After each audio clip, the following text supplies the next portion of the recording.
Star Wars has been Disney damaged Star Wars by trying to turn it into a girl brand. Now, I'm not just bringing this up because I am quoted in the story, 69. or at least my tweet is from bleedingfool.com.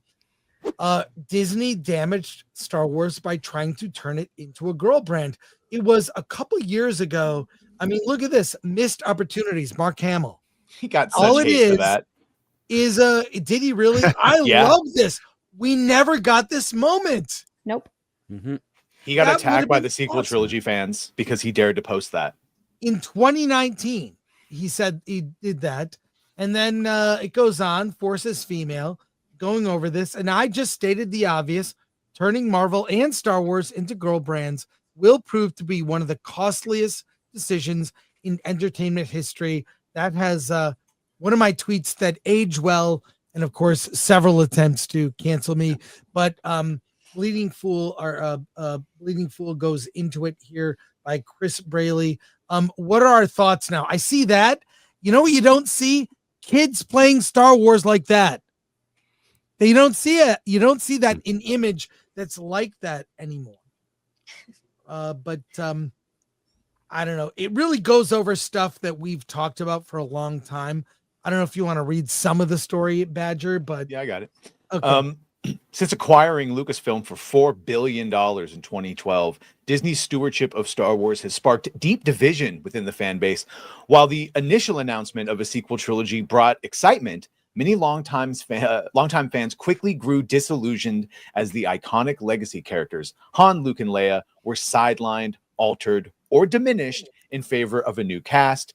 Critics argued this was part of a broader effort to rebrand Star Wars as a girl brand, emphasizing female leads and progressive messaging under the banner of diversity, equity, and inclusion.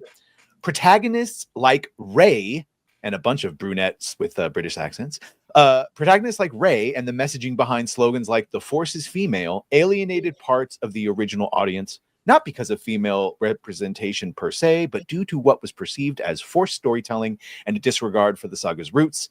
These shifts were seen as prioritizing identity politics over narrative quality. The backlash was compounded by Disney's dismissive response to fan criticism, often labeling dissenters as toxic rather than engaging with legitimate concerns. Recent content like The Acolyte has struggled to gain traction, and viewership numbers have dropped across multiple projects. Many fans now view Disney's handling of Star Wars as a case study in how misguided corporate agendas can damage a beloved franchise, eroding decades of goodwill.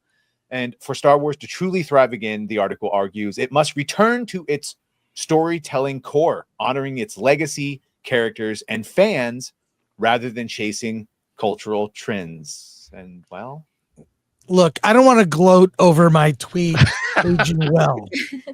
I don't want to. What I want to do is focus on what Mark Hamill said in 2019. This is what he said: missed opportunities. That image alone, in our mind's eye, I'm speaking to everyone here. In your mind's eye, you saw the continuing adventures of these beloved legacy characters. That never happened.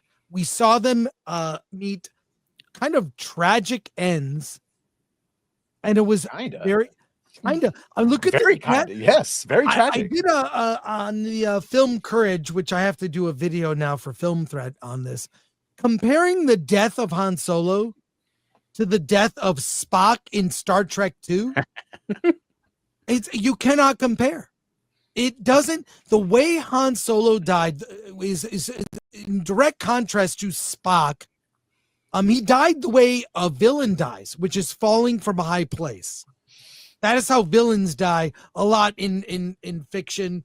Don't get me started. I'll tell you a lot of examples.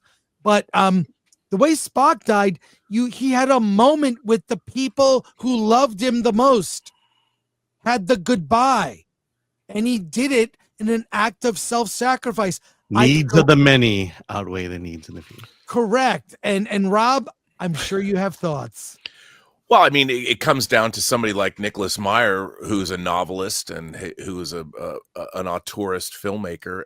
as opposed to J.J. Abrams, who is not, who's basically a TV director who got to make a few movies on the big screen. But I think that The Force Awakens is a very problematic film from a storytelling standpoint. Nothing really works. None of it makes any sense.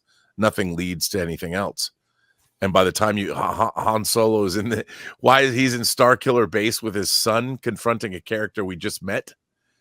And the guy runs a lightsaber through his stomach. I mean, why would he even walk out on that bridge in the first place? Because somebody wrote it in a script? None of that makes any sense. Why did he ever give up the Millennium Falcon? Yeah. That would never happen. JJ didn't really love the characters. The Force Awakens is a movie that makes literally no sense. It's a movie where it's called Star Wars and none of the spaceships battle in space. They're all planetary. They're all on the ground. Hey, Flying Robert, over the ground. why did Rey have a British accent, even though she was raised on Jakku? Have no idea. Ask Yeah. JJ. He thinks Yeah. British accents are genetic. Yeah. That's the thing. And you can't course correct this, because even if you said right now, we're getting rid of everything they did, it's not canon anymore, and you had Sebastian Stan play young Luke and just did like Heir to the Empire, and yeah, but they would never do that. And so we're stuck with what we're stuck with. And hey, we got some really good Andor, but no one cares. And Skeleton Crew wasn't offensive, but no one cares. So all roads lead to Jake Skywalker. So now what do we do? Well, I think now there's actually this, I'm seeing this growing sentiment, even among the fiercest sequel trilogy defenders are now praising actresses for not signing on to the newest Star Wars movie because of how mediocre it's become. And so now it's okay to admit it, that those movies were terrible and a lot of the shows are terrible, because now with Andor, at least something that's competently made, they're shocked at, there's actually good quality stories that could be told in this universe. And now that they are also seeing these characters, Mon Mothma, and all of the stuff that people are seeing in Andor that they love and that they're over the moon for, it all leads to the sequel trilogy. How does any of this make sense for the rise of the First Order and all of that? And within a very short time period of their lifetimes, all this stuff and all the trials and all the stuff that they're going through for this rebellion, and they let it happen again, like in a very short span of time. So I think they're seeing... And even in Andor, we're seeing Legends material inspire an entire story. And that's it's alienating. And that's been my thing. If you're going to move forward, you need Legends. You need at least to be inspired for new stories. And this was an interesting way to do that. Gorman Massacre, they created this whole storyline from that with unique stories and interesting characters. That's the path forward. And there's no other path with the sequel trilogy that will lead to any sustainable future. Yeah, I don't think they thought it through, that the main protagonist at the end of the movie, somehow she gives herself a new name, and she is the surviving member of the main villain of the series, the granddaughter. Did they think it through at all? And she's going to go on and build the Jedi Order that Luke failed to do, and help create the Republic that Leia and all them couldn't hold together. And it's just very alienating. Yeah, a Deus Rey ex machina, which I mean, better writers would say, let's do a dark ending to this trilogy and actually have the Sith win, so that we have to have another story that says, well, how does the people respond to like eventual Sith rule of the galaxy once more? But no, J.J. Abrams is not creative like that. Chris Terrio, who wrote The Rise of Skywalker and was also lifting a ton of stuff from the EU, was not creative enough to even think in that level at all. It was just, they were really just kind of throwing stuff to see what would stick. And I'm surprised. I'm always surprised when people will say, like, I can't believe Disney did this, when I'm looking at the history of Disney, and Disney has always been majority a girl brand.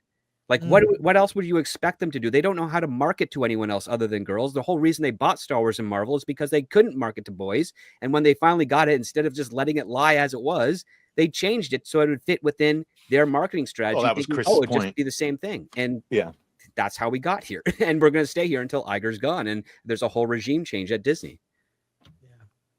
So, all right, well, let's get to soups here, and as we close out the show, God, it is always fun.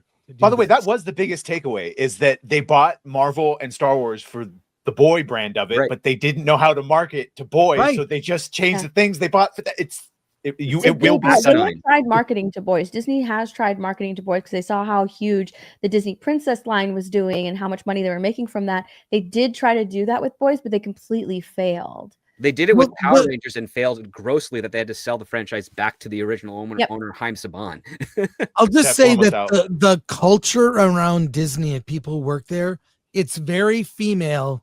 It might also be very gay. I'm not saying, but Is it the very much- gayest? and that's fine. But I don't think they know how to do that. It's